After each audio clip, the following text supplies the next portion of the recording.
Orang jadi panitia, jadi pengurus masjid kah, pengurus anak yatim lah, panitia pembangunan masjid kah. Pokoknya yang dia ngurusi duit masyarakat untuk mengirim bantuan ke orang-orang yang terkena musibah, terkena bencana atau ke luar negeri misalnya. Maka hendaknya dia waspada bahwasanya dia harus berhati-hati mengurus harta tersebut dengan sebaik-baiknya.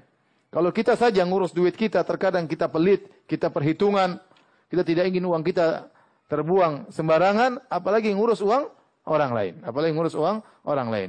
Oleh karena saya sampai baca tentang Syekh Utsaimin rahimahullahu taala, ya, bahwasanya beliau tatkala mengumpulkan dana untuk bangun masjid, bahkan kalau di uang tersebut untuk dibangun menara, beliau agak berat.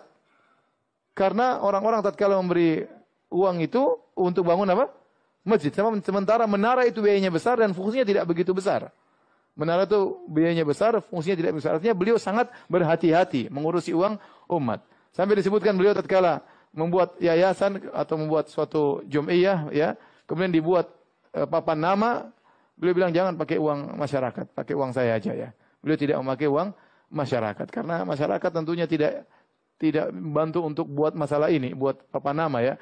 Jadi maksud saya hati-hati kalau kita mengurus uang masyarakat. Ini uang orang, kita akan diminta pertanggungjawaban oleh Allah Subhanahu wa taala. Lebih hati-hati daripada mengurus uang sendiri. Kalau uang kita enggak ada masalah, mau habis enggak ada masalah, itu uang kita sendiri. Tapi kalau uang orang, lebih hati-hati, ya. Maka hati-hati bagi para pengurus ya. Kalau ngumpulin dana, hati-hati Anda bertanggung jawab kalau ngumpulin dana, ya.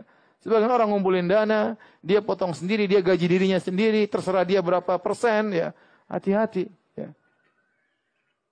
Demikian juga ngurus anak yatim, ya. Orang-orang kasihan melihat anak yatim, kasih dana kemudian dia makan sendiri hartanya.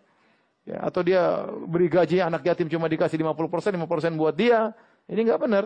Innal ladzina ya'kuluna amwalal yatama dzulman innama ya'kuluna fi butunihim nara wa sayaslawna sa'ira. Kata dalam surat An-Nisa, sungguhnya orang-orang yang makan harta anak yatim dengan penuh kezaliman, sungguhnya mereka seperti makan masukkan bara api ke dalam perut mereka dan mereka akan masuk dalam neraka jahanam. Dia hati-hati tatkala mengolah dana masyarakat.